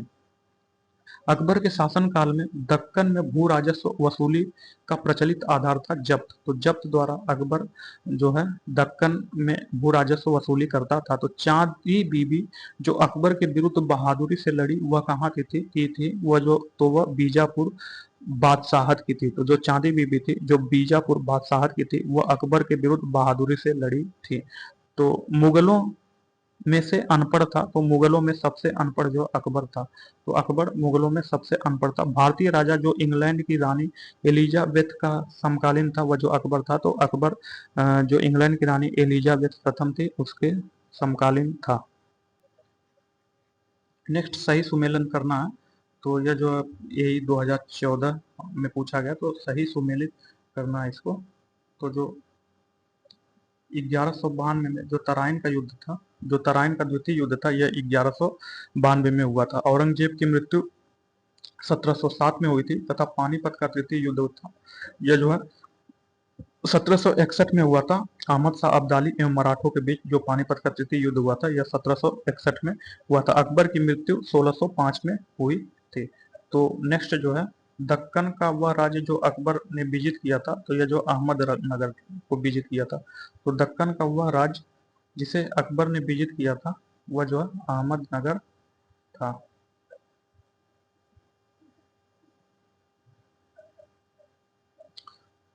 तो दक्कन का वह राज्य जो अकबर द्वारा विजित किया गया था, वह जो अहमदनगर था। तो नेक्स्ट जो है, जहांगीर एवं शाहजहां। तो यहाँ जो है जहांगीर एवं शाहजहां से संबंधित क्वेश्चन पूछा गया। तो मुगल बादशाहों में से किसने अपनी आत्मकथा फारसी में लिखी? तो जो जहांगीर था, वह जो अपनी आत्मकथा फारसी में लिखा था। शाहजहां के शासन काल में बुंदेल के विद्रोह का नेतृत्व किसने किया था? तो वह जो जुझार सिंह बुंदेला ने किया था। तो शाहजहां के शासन काल में बुंदेल के विद्रोह का नेतृत्व जुझार सिंह बुंदेला ने किया था। तो युवराज खुर्रम ने किस वर्ष शाहजहां की उपाधि प्राप्त की थी? तो यह जो 1617 ईस्वी में की थी। तो युवराज जो खुर्रम था, उसने जो है शाहजहां की उपाधि 1617 में प्राप्त की थी। जहांगीर ने जिसे नादिर उज जमा की पदवी प्रदान की थी, वे जो थे अबुल हसन थे। तो वह शासक जिसने एक सिख गुरु का सर कलम करवाया था, वह जहांगीर ने करवाया था। जहांगीर ने एक सिख गुरु का सिर कलम करवाया था। जहांगीर के विरुद्ध विद्रोह किया था खुर्रम महाबत खां खुसरो। तो खुर्रम महाबत खां खुसरो या जो जहांगीर के विरुद्ध विद्रोह किए थे। तो नेक्स्ट जो है, जहांगीर के दरबार में ब्रिटिश शासक जेम्स, जो जहांगीर था, जहांगीर के दरबार में ब्रिटिश शासक जेम्स प्रथम का राजदूत कौन था? तो वह जो विलियम हॉकिंस था। तो जहांगीर के शासन काल में ब्रिटिश शासक जेम्स प्रथम का राजदूत विलियम हॉकिंस था। ब्रिटिश राजदूत के रूप में सर थॉमस रो भारत आया था जहांगीर के शासन काल में। तो जहांगीर के शासन काल में सर थॉमस रो आया था। जहांगीर ने थॉमस रो को मिलने का अवसर अजमेर में दिया था। तो अजमेर में जहांगीर ने थॉमस रो से मिला था। तो वह कला जिसको जहांगीर ने संरक्षण दिया था, तो चित्रकला को जहांगीर ने संरक्षण दिया था। तो मुगल सम्राट जहांगीर ने इंग्लिश खान की उपाधि दी थी विलियम हॉकिंस को। तो विलियम हॉकिंस को मुगल सम्राट जहांगीर ने इंग्लिश खान की उपाधि दी थी। मुगल सम्राट जिसने तंबाकू के प्रयोग का निषेध लगाया, तो वह जो जहांगीर ने तंबाकू के प्रयोग पर निषेध लगाया। मुगलों एवं मेवाड़ कि राणा के मध्य चित्तौड़ की संधि किस शासक के शासन में हस्ताक्षरित हुई? तो वह जो जहांगीर के शासन में। तो जो मुगल एवं मेवाड़ के मध्य जो चित्तौड़ की संधि है, यह जहांगीर के शासनकाल में हस्ताक्षरित हुई। तो वह सिख गुरु जिसने विद्रोही राजकुमार खुसरो की सहायता धन और आशीर्वाद से की थी, तो यह जो गुरु अर्जुन देव थे। तो गुरु अर्जुन देव जिन्होंने राजकुमार खुसरो की सहायता की, जिसके विरुद्ध जो है क्रोधित होकर के जो जहांगीर था, यह गुरु अर्जुन देव को फांसी दे दिया। तो नूरजहां के गुट का सदस्य नहीं था। तो नूरजहां के गुट का सदस्य जहांगीर नहीं था। तो एक डच पर्यटक जिसने एक डच पर्यटक एक डच पर्यटक जिसने जहांगीर के शासन काल का मूल्यवान विवरण दिया था, वह फ्रांसिस्को पेलसर्ट था। तो फ्रांसिस्को पेलसर्ट एक ऐसा डच पर्यटक था जिसने जहांगीर के शासनकाल का मूल्यवान विवरण दिया था। वह विदेशी यात्री जिसने जहांगीर के शासनकाल में भारत की यात्रा की थी, तो वह जो फ्रांसिस्को पल्सर्ट था। तो फ्रांसिस्को पल्सर्ट ऐसा विदेशी यात्री था जिसने जहांगीर के शासनकाल में भारत की यात्रा की थी। तो मुगल सेना में चिकित्सक नियुक्त किया गया था वर्नियर को। तो वर्नियर को मुगल सेना में चिकित्सक नियुक्त किया गया था। बादशाह शाहजहां को सुप्रसिद्ध हीरा कोहिनूर भेंट किया गया था मीर जुमला ने। तो मीर जुमला ने शाहजहां को सुप्रसिद्ध हीरा कोहिनूर भेंट किया था। तो शाहजहां ने शाह बुलंद इकबाल की पदवी दी थी दारा सिकों को। तो शाहजहां ने दारा सिकों को शाह बुलंद इकबाल की पदवी दी थी। बनारस एवं इलाहाबाद की जो तीर्थ यात्रा कर जो बनारस एवं इलाहाबाद की तीर्थ यात्रा कर की समाप्ति के लिए मुगल बादशाह के सामने बनारस के पंडितों का नेतृत्व किसने किया? तो यह जो कविंद्राचार्य ने किया। तो कविंद्राचार्य ने बनारस एवं इलाहाबाद के तीर्थ यात्रा कर की समाप्ति के लिए मुगल बादशाह के सामने बनारस के पंडितों का नेतृत्व किया। तो वह सम्राट जिसने अपनी राजधानी आगरा से दिल्ली स्थानांतरित की, वह शाहजहां था। तो शाहजहां ने अपनी जो शाहजहां ने अपना जो राजधानी है, वह जो आगरा से दिल्ली स्थानांतरित की। तो नेक्स्ट टॉपिक औरंगजेब है। तो इसमें जो है औरंगजेब से संबंधित क्वेश्चन पूछे गए हैं, यूपीपीसीएस प्री 2022 में पूछा गया था। इसमें सूची 1 को सूची 2 से सुमेलित करना है। तो के जो बनारस के पास जो सूजा था, सूजा की पराजय फरवरी 1658 में हुआ था। धर्मत का विजय अप्रैल 1658 में हुआ था। सामूगढ़ की लड़ाई जो मई 1658 में हुआ था। देवराय की लड़ाई अप्रैल 1659 में हुआ था। नेक्स्ट जो है पूछा गया RO 2017 और जो है मेंस में पूछा गया, गवर्नमेंट इंटर कॉलेज प्रवक्ता 2015 में पूछा गया, LD। तो आइए देखते हैं क्वेश्चन। तो जिंदा पीर है, जिंदा पीर के नाम से किसे जाना जाता है? तो जिंदा पीर के नाम से औरंगजेब को जाना जाता है। दारा सिकों को कहाँ दफनाया गया था? तो दारा सिकों को दिल्ली में दफनाया गया था। मुगल सेना में सबसे अधिक राजपूत एवं मराठा सेनापतियों को रखा था अंग्रेज ने। तो औरंगजेब ने मुगल सेना में सबसे अधिक राजपूत एवं मराठा सेनापतियों को औरंगजेब ने रखा था। तो शाहजहां के शासन काल में अधिकांश समय तक दक्कन का गवर्नर कौन था? वह जो औरंगजेब था। तो शाहजहां के शासन काल में अधिकांश समय तक दक्कन का गवर्नर औरंगजेब था। तो अपनी विजयों को लिपिबद्ध करने के लिए हिंदू को औरंगजेब ने ढूंढ निकाला था ईश्वर दास नागर। तो किसको अपनी विजयों को लिपिबद्ध या लिखने के लिए किस हिंदू को औरंगजेब ने ढूंढ निकाला था? वह जो था ईश्वर दास नागर था, जिसने जो है औरंगजेब के विजय को जो है लिपिबद्ध किया। मुगल सम्राट औरंगजेब वाद्य यंत्र बजाते थे, तो बीड़ा को बजाते थे। तो औरंगजेब जो था वह बीड़ा को बजाता था। वह मुगल बादशाह जिसको 2 बार सिंहासन रोहण हुआ था, वह जो औरंगजेब था, औरंगजेब का 2 बार सिंहासनारोहण हुआ था, अर्थात औरंगजेब 2 बार सिंहासन पर बैठा था। तो औरंगजेब ने दक्षिण में जिन 2 राज्यों को विजित किया था, वे जो बीजापुर एवं गोलकुंडा थे। तो बीजापुर एवं गोलकुंडा को औरंगजेब ने 2 बार विजित किया था। तो संत रामदास को किसके शासन काल में संबंधित किया जाता? तो जो संत रामदास है इनको जो है औरंगजेब के शासन काल से संबंधित किया जाता है। तो औरंगजेब ने किसको साहिबात उज जमानी की उपाधि प्रदान की थी? तो औरंगजेब ने जो है जहां आरा को जो है साहिबात उज जमानी की उपाधि प्रदान की थी। तो जजिया शासन काल में पुनः लगाया गया। तो जजिया शासन किसके शासन काल में पुनः लगाया गया? तो जो जजिया का है ये जो औरंगजेब के शासन काल में पुनः लगाया गया। तो औरंगजेब के शासन काल में जाटों के मकबरे को क्षतिग्रस्त किया था, तो वो अकबर ने। तो जो औरंगजेब था, औरंगजेब के शासन काल में जो जाट थे, जाट के मकबरे को क्षतिग्रस्त किसने किया था? ये जो अकबर ने किया था। तो नेक्स्ट जो है वर्ती मुगल काल। तो इसमें उत्तरवर्ती मुगल काल से संबंधित क्वेश्चन पूछे गए जो यूपीपीसीएस जीआईसी 2021 में पूछे गए हैं, या प्री यूपीपीसीएस RFO 23 में भी पूछे गए। तो उत्तरवर्ती मुगल काल से संबंधित क्वेश्चन जो पॉइंटर फॉर्म में हम लोग देख रहे हैं। तो प्रथम मुगल बादशाह जो अंग्रेजों का पेंशन भोगी बना था, वह जो शाह आलम द्वितीय था। तो शाह आलम द्वितीय ऐसा प्रथम बादशाह था जिसने जो अंग्रेजों का पेंशन भोगी बना था। तो सही सुमेलन करना है। शंकर खेड़ा का युद्ध 1724 में हुआ था। बेदरा का युद्ध 1759 में हुआ था। पोर्टो नो का युद्ध 1781 में हुआ था। मुदकी का युद्ध 1845 में हुआ था। सम्राट बहादुर शाह के पुत्र युवराज दारा बख्त की मृत्यु कब हुई थी? तो वह जो 1839 ईस्वी में हुई थी। तो सम्राट बहादुर शाह के पुत्र युवराज दारा बख्त की मृत्यु 1839 में हुई थी। तो संगीत की टप्पा शैली निम्नलिखित में से किस मुगल सम्राट के दरबार में परिष्कृत एवं विकसित हुई थी? तो वह जो मोहम्मद शाह के। तो जो संगीत की टप्पा शैली थी, यह मोहम्मद शाह के दरबार में परिष्कृत एवं विकसित हुई थी। तो वह बादशाह जिसके शासन काल में हिजड़ों तथा महिलाओं का वर्ग प्रभुत्व था, तो वह जो है अहमद शाह था। तो अहमद शाह जिसका कार्यकाल 1748 से 1754 तक था, इसके कार्यकाल में जो है हिजड़ों तथा महिलाओं के एक वर्ग का प्रभुत्व था। तो अवध का प्रथम नवाब कौन था? तो अवध का जो प्रथम नवाब था वह जो सआदत खां था। तो सआदत खां अवध का प्रथम नवाब था। तो औरंगजेब की मृत्यु 1707 ईस्वी में औरंगजेब की 1707 ईस्वी में मृत्यु होने के बाद सत्ता संभाली थी बहादुर शाह प्रथम ने। तो बहादुर शाह प्रथम ने औरंगजेब की मृत्यु होने के बाद 1707 में जो है सत्ता संभाली थी। तो नेक्स्ट टॉपिक जो है मुगल कालीन स्थापत्य एवं कला। तो मुगल कालीन स्थापत्य एवं कला से संबंधित क्वेश्चन देखेंगे पॉइंटर फॉर्म में। तो आइए, इसमें भारत में अकबर का मकबरा कहाँ स्थित है? तो जो भारत है, भारत में अकबर का मकबरा पूछ रहा है कहाँ स्थित है। तो भारत में अकबर का मकबरा जो है आगरा में स्थित है। तो जो आगरा है, आगरा में भारत में अकबर की मकबरा स्थित है। फतेहपुर सीकरी में नहीं है। तो जो मच्छी भवन महल है, यह फतेहपुर सीकरी में स्थित नहीं है।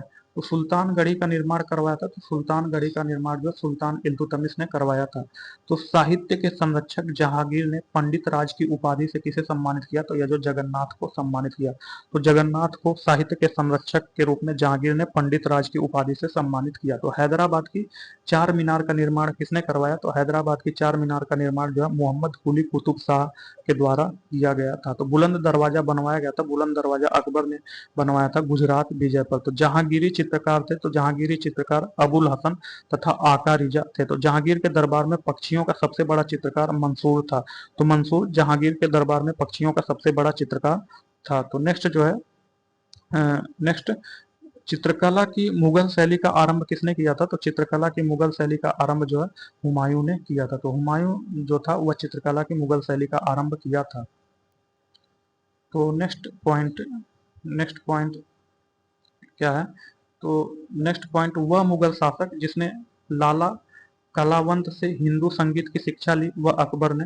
तो अकबर ने जो है लाला कलावंत से हिंदू संगीत की शिक्षा ली। तो पूछा जाता अकबर ने किससे हिंदू संगीत की शिक्षा ली, तो अकबर ने लाला कलावंत से हिंदू संगीत की शिक्षा ली। तो पहाड़ी school, Rajput school, Mughal school और कांगड़ा स्कूल किस कला की विभिन्न शैलियों को दर्शित करते हैं, तो यह जो चित्रकला की विभिन्न शैलियों को दर्शित करते हैं। तो जो पहाड़ी स्कूल है, राजपूत स्कूल है, मुगल स्कूल है, कांगड़ा स्कूल है, ये जो है पहाड़ी चित्रकला की शैलियों को दर्शित करते। तो शेरशाह का मकबरा कहाँ स्थित है, शेरशाह का मकबरा सासाराम में स्थित है। दिल्ली के लाल किले में मोती मस्जिद का निर्माण किसने किया, तो यह जो औरंगजेब ने किया। तो औरंगजेब ने दिल्ली के लाल किले में मोती मस्जिद का निर्माण किया था। प्रसिद्ध तानसेन का मकबरा जो है कहाँ है, तो प्रसिद्ध तानसेन का मकबरा ग्वालियर में स्थित है। किसने अपने बादशाह पति के लिए मकबरे का निर्माण करवाया, तो जो हाजी बेगम ने। तो हाजी बेगम ने अपने बादशाह पति के लिए मकबरे का निर्माण करवाया था। तो दिल्ली का वह शिक्षा केंद्र जो मदरसा ए बेगम कहलाता था, यह किसके द्वारा स्थापित किया गया था, तो जो मदरसा ए बेगम था यह माहम अनगा के द्वारा स्थापित किया गया था। तो वह मकबरा जो द्वितीय ताजमहल कहलाता है, तो रबिया उद दौरानी का मकबरा द्वितीय ताजमहल कहा जाता है। अयोध्या स्थित बाबरी मस्जिद का निर्माण किसने किया था, तो यह जो मीर बांकी ने किया था। तो अयोध्या स्थित बाबरी मस्जिद का निर्माण मीर बांकी ने किया था। तो नेक्स्ट पॉइंट जो है, नेक्स्ट पॉइंट वह मुगल शासक जिसका मकबरा भारत में नहीं है, तो वह जो बाबर था, बाबर ऐसा मुगल शासक है जिसका मकबरा भारत में नहीं है। तो बाबर का जो मकबरा है यह भारत में नहीं है। सवाई राजा जय सिंह द्वारा प्रथम वेधशाला जंतर मंतर स्थापित की गई थी जयपुर में।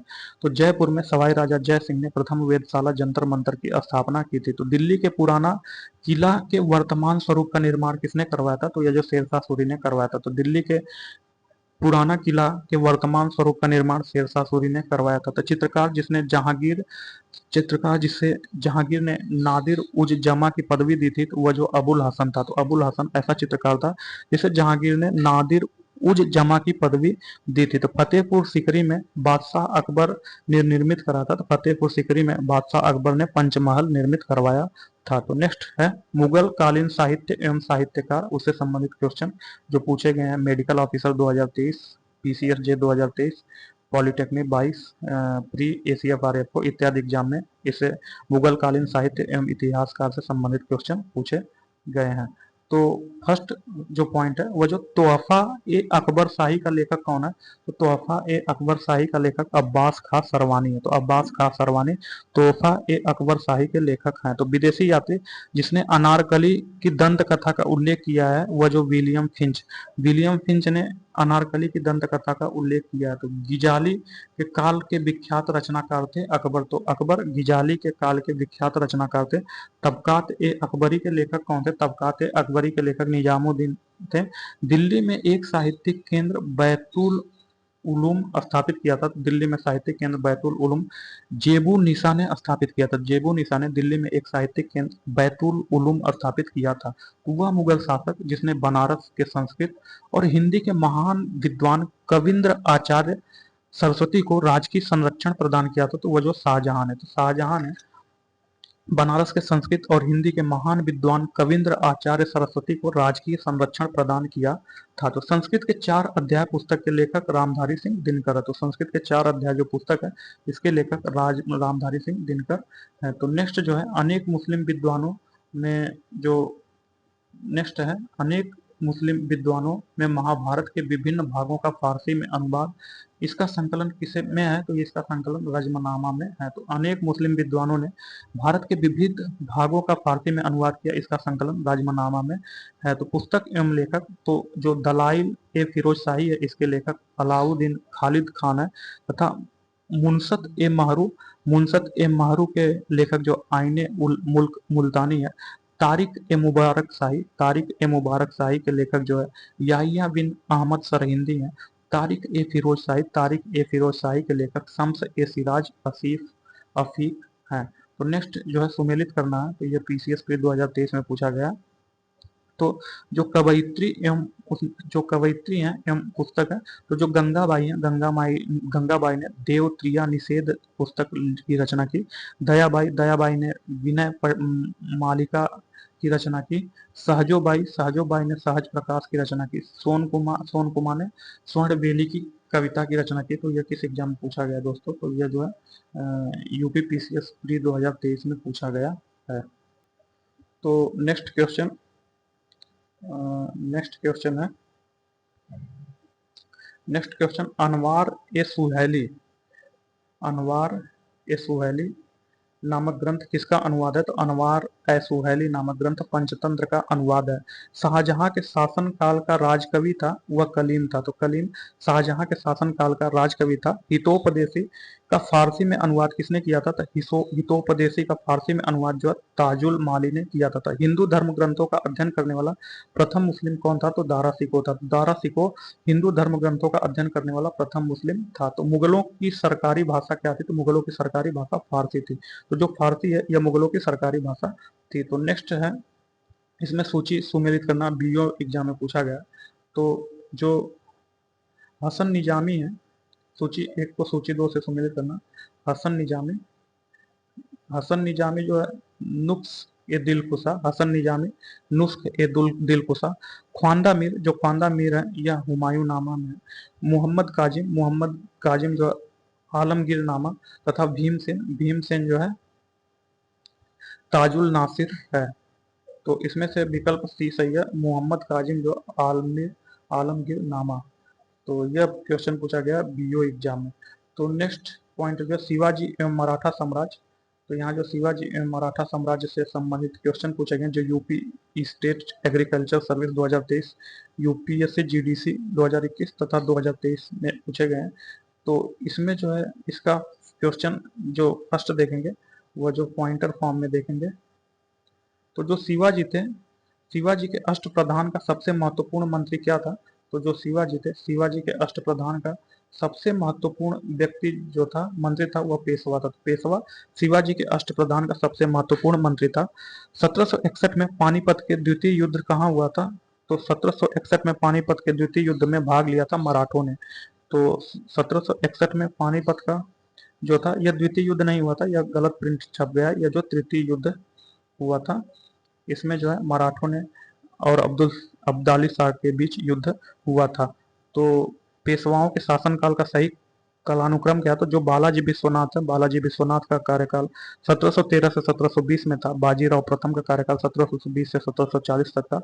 माधवराव प्रथम का कार्यकाल 1761 से 1772 तक था। नारायण राव का कार्यकाल 1772 से 1773 तक था।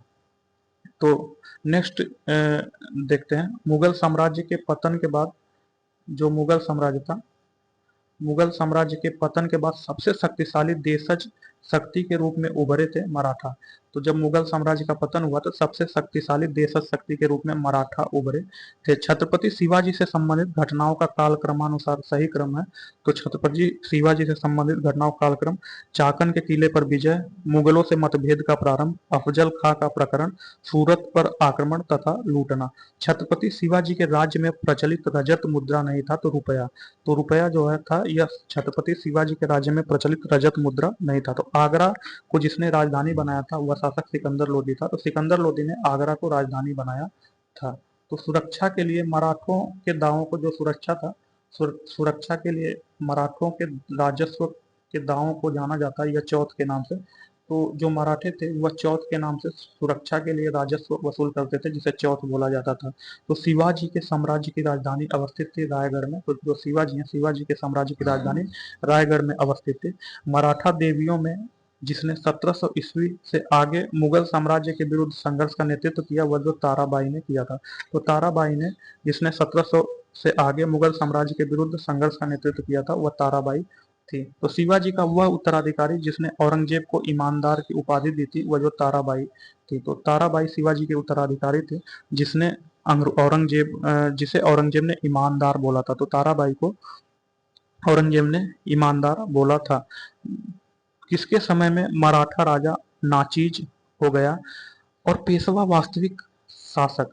तो बालाजी बाजीराव के समय में मराठा राजा नाचीज हो गया तथा पेशवा वास्तविक शासक। शिवाजी ने मुगलों के किस युद्ध में हराया था? शिवाजी ने मुगलों को जो है सलाहार के युद्ध में हराया था। सलाहार के युद्ध में शिवाजी ने मुगलों को हराया था। शिवाजी के समय में सरनोबात का पद संबद्ध था या जो सैन्य प्रशासन से संबंधित था? तो जो शिवाजी थे, शिवाजी के समय में जो सरनोबात का पद था यह सैन्य प्रशासन से संबंधित था। नेक्स्ट सही सुमेलित करना है, तो यह जो है इसको सही सुमेलित करना है। तो जो पद्मनी है, पद्मनी का कार्य जो कार्यक्रम है 1303 था। दुर्गावती, रानी दुर्गावती का काल जो 1524 से 1564 तक था। ताराबाई का कार्यकाल 1765 से 1761 से 1775 था। 1675 से 1761 था। अहिल्याबाई का कार्यकाल 1785 से 1795 तक था। तो नेक्स्ट पॉइंट जो था, जो नेक्स्ट पॉइंट है, यह जो है वर्ष 1802 में पेशवा ने, जो वर्ष 1802 था, 1802 में पेशवा ने बसई की अप्रतिष्ठित सहायक संधि पर हस्ताक्षर किए थे इंदौर के होलकर से पराजय के बाद। तो इंदौर से होलकर के पराजय के बाद 1802 में पेशवा ने बसई की अप्रतिष्ठित सहायक संधि को हस्ताक्षर किया था। तो नेक्स्ट टॉपिक मुगल कालीन विविध। इसमें जो मुगल कालीन विविध से क्वेश्चन पूछे गए हैं, जो कि पीसीएस भी 2023, जे 2023 और इत्यादि एग्जाम में पूछे गए, मेंस में भी पूछे गए। तो इसमें जो है मुगल काल विविध से संबंधित जो क्वेश्चन है वो पॉइंटर फॉर्म में पूछे गए हैं। तो इसमें जो है संगीत की टप्पा शैली किस मुगल सम्राट के दरबार में परिष्कृत एवं विकसित हुई? तो जो संगीत की टप्पा शैली है यह किस मुगल सम्राट के दरबार में परिष्कृत व विकसित हुई? तो यह जो मोहम्मद शाह के दरबार में। तो मोहम्मद शाह के दरबार में संगीत की टप्पा शैली परिष्कृत एवं विकसित हुई। मुगल काल में देह का तात्पर्य था तो गांव से। तो मुगल काल में गांव को देह बोला जाता था या देह का तात्पर्य गांव से था। तो सर्वप्रथम हिंदुस्तान शब्द का उल्लेख राजवंश में अभिलेखों में हुआ। तो जो ससैनियन राजवंश था, जो ससैनियन राजवंश के अभिलेखों में सर्वप्रथम हिंदुस्तान शब्द का उल्लेख हुआ था। तो फ्रांसीसी यात्री जिसने काशी को भारत का एथेंस कहा था वह बर्नियर ने। तो बर्नियर एक फ्रांसीसी यात्री था जिसने काशी को भारत का एथेंस बोला था। तो नेक्स्ट जो है बादशाह एवं दीवान। तो जो बादशाह एवं दीवान से संबंधित हम क्वेश्चन देखेंगे। तो बादशाह अकबर का दीवान जो था वह मुजफ्फर खान था। जहांगीर का दीवान गियास बेग एतमाद उद्दौला था।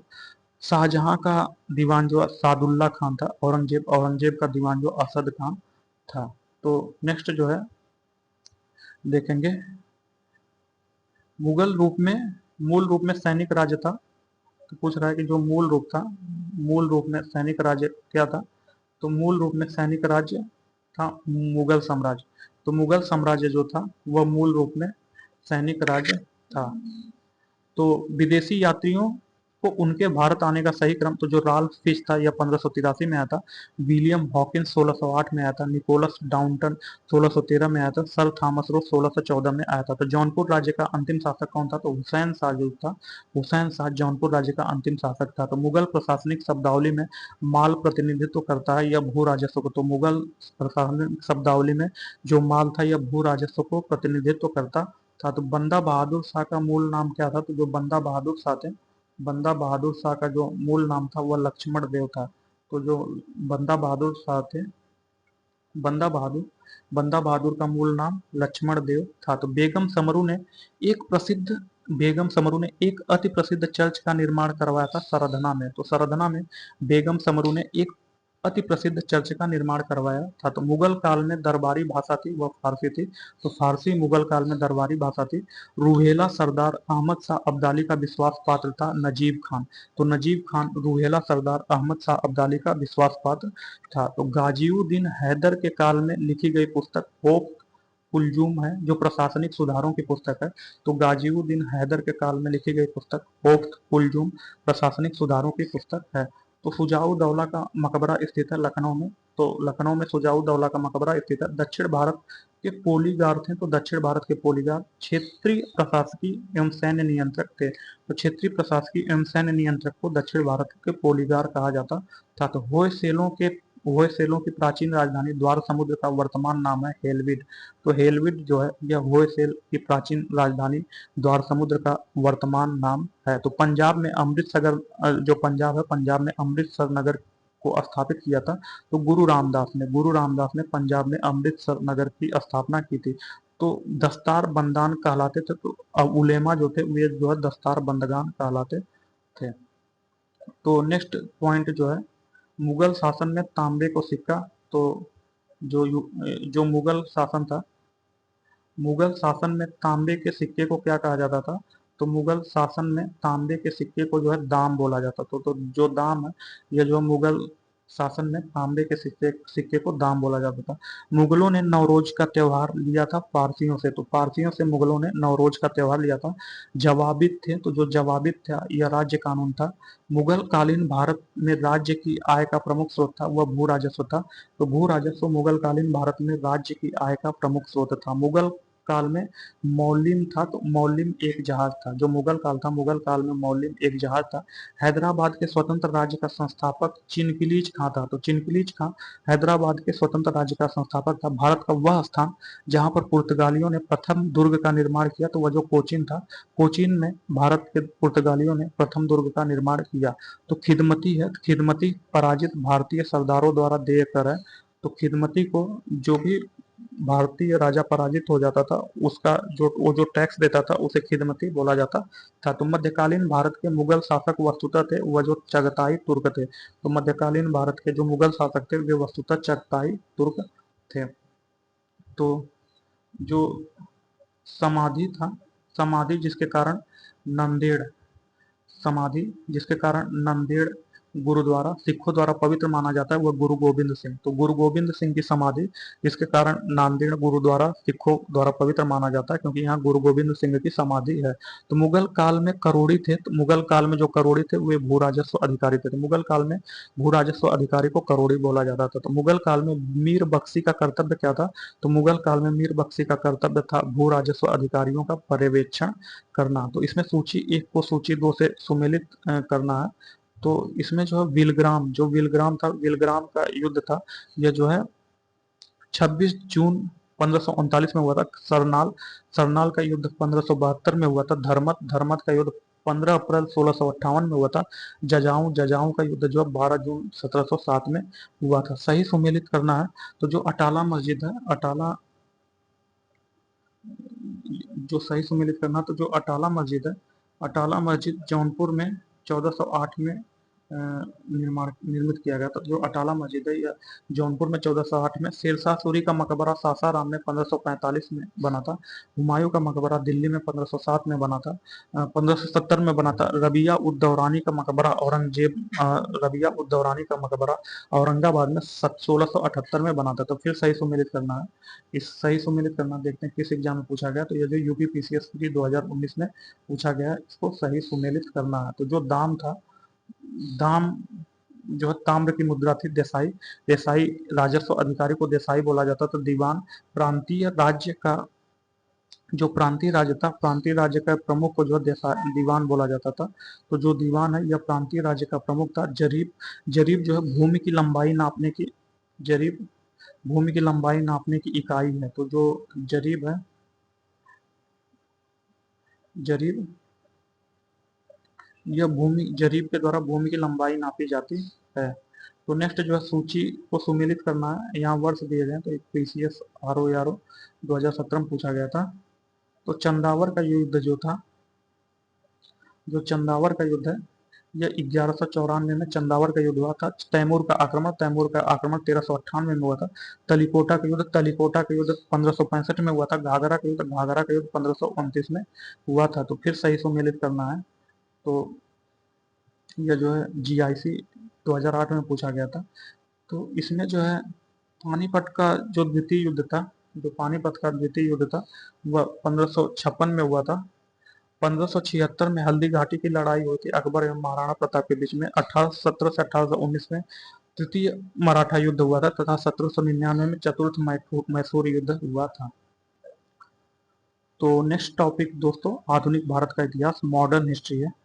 तो मॉडर्न हिस्ट्री को जो है हम लोग जो है नेक्स्ट क्लास में देखेंगे। दोस्तों ये पीडीएफ थोड़ा सा बड़ा है, इसलिए इसको एडजस्ट करके पढ़ाना पड़ रहा है। तो मॉडर्न हिस्ट्री जो है हम लोग अगले क्लास में देखेंगे। तो दोस्तों हर एक वीडियो में एक एक टॉपिक हम लोग करते जाएंगे, जिससे यूपी पीसीएस का जो अगले मंथ में होने वाला है उसको रिवीजन कर सकें, और जितने भी एग्जाम होने वाले हैं उसको एक महीना में इस पॉइंटर को रिवाइज करके आप उस एग्जाम को दे सकते हैं। जैसे यूपीएसएससी पेट, यूपी पीसीएस तथा एलटी ग्रेड के जितने भी एग्जाम होते हैं उसमें जो जीएस के पोर्सन है उसको कवर के लिए जो यह बुक स्पेशल रूप से बनाया गया। Okay, thank you, bye.